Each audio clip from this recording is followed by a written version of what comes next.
کائنات کا پہلا گناہ نہ شرک تھا نہ کفر، پہلا گناہ یہ تھا میں اس سے بہتر ہوں۔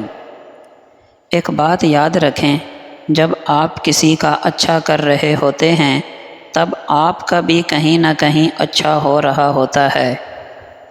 دو منہ والے سانپ سے بچنا شاید ممکن ہے، مگر دو منہ والے انسان سے بچنا بہت مشکل ہے۔ الفاظ بڑی اہمیت رکھتے ہیں، اپنی تربیت کے حساب سے بولا کریں، نہ کہ ماحول کے حساب سے۔ دوسروں کے درد مٹانے والے بن جاؤ، اللہ تمہارے درد مٹا دے گا۔ جس نے سکھ میں شکر ادا کیا، اس نے دکھ میں رب کو بہت قریب پایا۔ حرام اور سکون دونوں اکٹھے نہیں ہو سکتے۔ میں اللہ سے قطرہ قطرہ نہیں سمندر مانگتا ہوں، میں اللہ سے بہتر نہیں بہترین مانگتا ہوں، کیونکہ میں جانتا ہوں کہ سب کچھ اللہ کے اختیار میں ہے۔ جس کو اللہ نے دعا، توبہ اور شکر کی توفیق دی ہو، وہ کبھی بھی قبولیت، بخشش اور نعمت سے محروم نہیں رہتا۔ نیکیاں کرتے جاؤ اور دریا میں ڈالتے جاؤ۔ جب کبھی زندگی میں طوفان آیا تو یہی نیکیاں کشتی بن جائیں گی۔ ایمان کی نعمت کے بعد عزت، تندرستی اور رزق حلال سے بہتر کوئی نعمت نہیں۔ وقت، اعتبار اور عزت ایسے پرندے ہیں جو ایک بار اڑ جائیں تو پھر واپس نہیں آتے۔ جن سے تعلق رکھنا ہو ان سے بحث نہیں کی جاتی، اور جن سے تعلق نہ رکھنا ہو ان سے بحث کا کوئی فائدہ نہیں ہوتا۔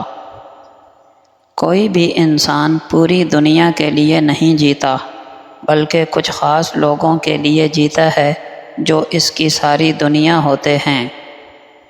جینے والوں کی قدر کیجیے، کیونکہ مرنے والا اپنی تعریفیں نہیں سن سکتا۔ پر پرندوں کے ہی اچھے لگتے ہیں، اگر انسان کے نکل آئیں تو پھر وہ بربادی میں بھی عروج پر پہنچے گا۔ غصہ بہت ہی برا ساتھی ہے، عیبوں کو ظاہر کر دیتا ہے، برائی کو نزدیک اور اچھائی کو دور کر دیتا ہے۔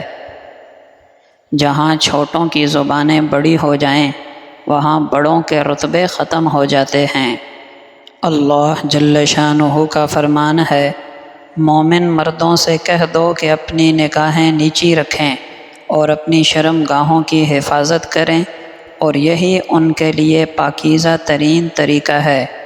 ارشاد باری تعالی ہے، اور جو اپنے رب کے سامنے کھڑا ہونے سے ڈرا اور اپنے نفس کو خواہشات کی اتباع سے روکا تو بے شک جنت ہی اس کا ٹھکانہ ہوگی۔ حضور اکرم صلی اللہ علیہ وسلم نے فرمایا، یقیناً بندہ حالت سجدہ میں اپنے رب سے بہت زیادہ قریب ہوتا ہے۔ آپ صلی اللہ علیہ وسلم نے فرمایا، جان لو کہ جب بھی تو اللہ کے لیے ایک سجدہ کرتا ہے تو وہ تیرا ایک درجہ بلند کر دیتا ہے، اور اس سجدے کی وجہ سے تیرا ایک گناہ مٹا دیتا ہے۔ آپ صلی اللہ علیہ وسلم نے فرمایا، آپس کی عداوت اور بغض سے بچو، کیونکہ یہ تباہ کن چیز ہے کہ آدمی کے دین کو تباہ کر دیتی ہے۔ نبی اکرم صلی اللہ علیہ وسلم کا فرمان ہے، بے شک اللہ تعالیٰ اس وقت تک بندے کی توبہ قبول کرتے رہتے ہیں جب تک موت کی کیفیت طاری نہ ہو جائے۔ فرمان نبوی ہے، جو شخص اللہ اور آخرت کے دن پر ایمان رکھتا ہے اسے چاہیے کہ اچھی بات کہے ورنہ خاموش رہے۔ آپ صلی اللہ علیہ وسلم نے فرمایا، صبر تو وہی ہے جو صدمے کی ابتدا میں ہو۔ محترم دوستو، بہت سے مسلمان یہ سمجھتے ہیں کہ بس آخرت میں نجات کے لیے اتنا کافی ہے کہ کسی نیک سے تعلق قائم کر لو، کسی بزرگ کے ہاتھ پہ بیعت کر لو، کسی پیر کے ساتھ تعلق جوڑ لو، نجات کے لیے کافی ہے۔ حالانکہ یہ دھوکہ ہے۔ اگر اپنا عمل ٹھیک نہ ہو تو نسب نجات نہیں دے سکتا۔ دیکھیے، نبی کا بیٹا ہے، نبی بھی جلیل القدر پیغمبر سیدنا نوح علیہ السلام عمل ٹھیک نہ تھے تو نبی کا بیٹا ہونے نے بھی فائدہ نہ دیا، جہنم میں جا رہا ہے۔ ابراہیم علیہ السلام کا باپ ہے، عمل ٹھیک نہیں، جہنم میں جا رہا۔ نبی اکرم صلی اللہ علیہ وسلم کا چچا ہے، عمل ٹھیک نہیں۔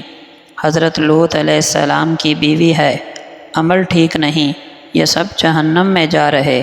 اور اگر عمل ٹھیک ہو تو وقت کے فرعون کی بیوی بھی ہو، آسیہ رضی اللہ عنہا۔ قرآن نے ان کا تذکرہ کیا کہ جب فرعون بدبخت نے حضرت آسیہ کے ہاتھوں میں اور جسم میں کیلیں ٹھکوا دیں اور جس وقت اسے سزا دے رہا تھا تو اس نے کہا کہ اس کا چہرہ میرے محل کی طرف کر دو تاکہ اسے یاد آئے کہ اس نے میرے اوپر ایمان نہیں لایا، تو یہ محل بھی اس کے ہاتھوں سے گیا اور یہ ناز و نعمتیں بھی اس کے ہاتھوں سے چلی گئیں۔ رب تعالیٰ نے سارے پردے ہٹا دیے اور جنت کا محل حضرت آسیہ کو نظر آنے لگا۔ پتہ چلا کہ نجات اعمال پر ہے، حسب نسب پر نہیں۔ اگر کوئی اس خوش فہمی میں مبتلا ہو میں فلاں عالم کا بیٹا ہوں، فلاں مفتی کا، فلاں خان کا، فلاں پیر کا، فلاں بزرگ کا، تو یہ خوش فہمی ہرگز کام نہیں آئے گی۔ اپنے اعمال درست کرنا ہوں گے۔